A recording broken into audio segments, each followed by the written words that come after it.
भी वैसे ही। कल रिकॉर्ड उच्चतम स्तर 23 कल 480 481 तक के जोन्स तक जाते हुए नजर आए थे भारतीय बाजार। तो उसके बाद फिर कूल ऑफ होके वही 23,400 के आसपास, लेकिन धीरे धीरे इंच अप कर रहे हैं, बढ़िया है।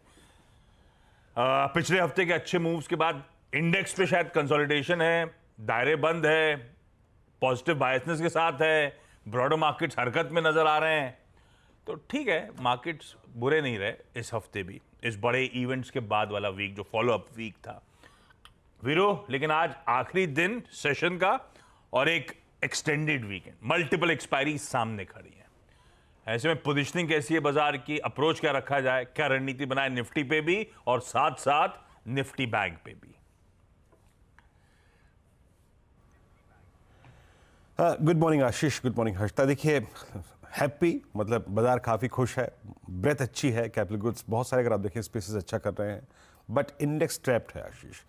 स्ट्रैप्ड शब्द का इस्तेमाल मैं इसलिए भी कर रहा हूँ क्योंकि जिन स्टैट्स के जरिए और जिन हालात में मैं कल टिप्पणी कर रहा था कि 23,500 एक बहुत ट्रबल जोन है, जब तक पार नहीं होगा, ट्रांजिशन प्रोसेस पूरी नहीं होती, तब तक ट्रेड्स को लोअर ट्रेजेक्टरी में ही पिक करना पड़ेगा। वही स्टैट्स आज भी हैं। अभी भी ये entire zone I think 23,400 23,500 new weekly contract जो आज से कमेंस होगा उसमें आशीष डोमिनेटेड है। अब दिक्कत ये है कि आज अब सोमवार की छुट्टी है, आज का दिन इसलिए क्रिटिकल है, या तो ये रेंज अच्छी तरीके से बाइसेक्ट होगी और नहीं हुई तो आई थिंक फिर इंडेक्स अपना टाइम स्पेंड करेगा। क्यों? क्योंकि आपको जब आप बेचेंगे 23,500 की कॉल तो आपको वो टाइम वैल्यू आपके हक में जाएगी। इस सेशन को मैं कैसे अप्रोच करूंगा? देखिए, चाहे ट्रेड मिले चाहे ना मिले, डायरेक्शनल ट्रेड बेस पे ही बनेगा। डिफाइन करता हूं। पहले आते हैं एफआईएस के स्टैट्स पे। कल बहुत दिनों बाद उनकी तरफ से काफ़ी कैश में अच्छा खासा लिक्विडेशन था, 3,033 करोड़ रुपए की बिकवाली, 553 करोड़ रुपए का डीआईएस का सेल। लेकिन इंडेक्स में एफआईएस ने 2716 करोड़ रुपए की बाइंग करी, 27,000 कॉन्ट्रैक्ट लॉन्ग किए, 18,000 कॉन्ट्रैक्ट शॉर्ट कवर किए, 300 करोड़ रुपए का स्टॉक फ्यूचर बाय किया, 6200 कॉन्ट्रैक्ट लॉन्ग काटे और 1874 कॉन्ट्रैक्ट शॉर्ट किए। एफआईएस का जो नेट शॉर्ट का आंकड़ा है ना आशीष, वो फर्दर रिड्यूस होकर अब पॉजिटिव ट्रेजेक्टरी की तरफ बढ़ता हुआ, but as of now it's I think -34,840, 34,840 contract short हैं, बट एक सब्सटेंशियल रिकवरी उनके शॉर्ट कॉन्ट्रैक्ट्स में है। मतलब वो न्यूट्रल होने जा रहे हैं, मेरे ख्याल से एक दो सेशन में न्यूट्रल भी हो जाएंगे आशीष। जो मैं बात कह रहा हूं कि फ्रेश कमेंस्ड वीकली कॉन्ट्रैक्ट जो कि आज से शुरू होगा, जिसमें जो जाएगा टिपिकली एक कॉल राइटर के हक में आशीष, याद रखिएगा, क्योंकि एक छुट्टी है, ठीक है ना। तो 23,500 23,400 आपकी स्क्रीन पे क्लियरली है। आप कंपेयर कर लीजिए outstanding why of these two calls versus puts. करीब करीब 63 लाख का आउटस्टैंडिंग वाई ये दो कॉल्स होल्ड करती हैं, और नीचे पुट राइटर्स डोमिनेटेड जोन है 23,300 और लगभग 23,200, जहां पे अप्रोक्सीमेटली 38 लाख पुट खड़ी हैं आशीष। पिरामिड्स में आपको वो जो कॉल राइटर्स का कन्विक्शन है ना आशीष, वो क्लियरली रिफ्लेक्ट करेंगे कि अभी कॉल राइटर्स इस आई थिंक छोटे से कंसोलिडेशन का पूरा फायदा उठा रहे हैं। ये देखिए डोमिनेटेड जोन।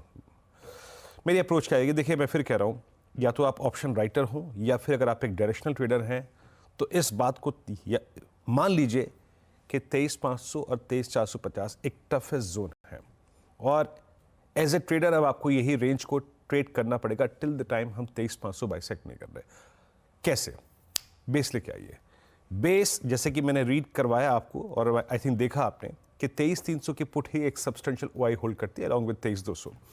तो ट्रेजेक्टरी लॉन्ग ट्रेड को पिक करने की बेस 1 के आसपास ही रहेगी, आइदर ट्रेड मिले चाहे ना मिले, बट कंसिडरिंग कि आपका रेजिस्टेंस कहां पर खड़ा है, लॉन्ग को पिक करने का जोन यही होगा आशीष।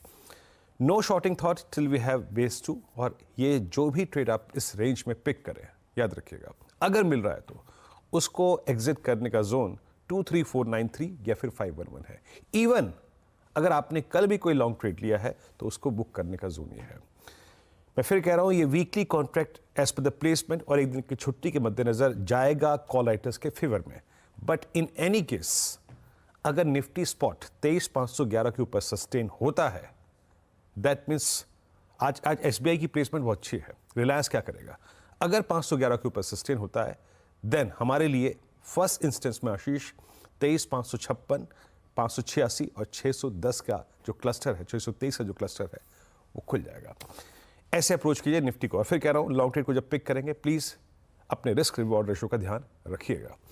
Nifty bank still trapped, leadership crisis है, कौन लीडरशिप लेगा नहीं मालूम, बट एसबीआई की प्लेसमेंट कल की फिर भी ठीक ठाक थी, जिसकी बात हम क्लोजिंग में कर भी रहे थे। अभी भी जिस तरीके से आउटस्टैंडिंग वाई 50,000 पे 50,000 की कॉल पे पुट्स का प्लेस्ड है आशीष, लग रहा है कि इंडेक्स थोड़ा समय यही स्पेंड करेगा। 50, 50, 200, 50, 500 कॉल राइटर्स का डोमिनेटेड जोन है। 50,000 पे पुट राइटिंग विजिबल है, 49,800 पे पुट राइटिंग विजिबल है। सो अगर हमें ट्रेड पिक करना है, कोई भी ट्रेड, बेस लिखा है स्क्रीन पे, वो लॉजिकली रेजिस्टेंस को ध्यान में रखते हुए और कॉल राइटर्स के जोन को ध्यान में रखते हुए अगर ट्रेड पिक करना है तो वो है बेस 1 के अराउंड, आई थिंक 49,810 और 640 मिले चाहे ना मिले, कंसिडरिंग द फैक्ट कि रेजिस्टेंस क्या है, रिस्क रिवॉर्ड रेशियो के मद्देनजर। No shorting thought, still base 1 screen पे है और इन ट्रेड्स को एग्जिट करने का जोन है आशीष 5110 241। लीडरशिप नहीं मालूम कौन लेगा, बट 241 के ऊपर अगर क्लोज आता है या फिर सस्टेन करता है, देन 50, 631, 518 तक का स्विंग खुल जाएगा आशीष। बढ़िया। फ्राइडे का निफ्टी बैंक का ये हमारा अप्रोच। चलिए जान लेते हैं अब आज के सारे इंपॉर्टेंट वाले स्टॉक्स इन न्यूज।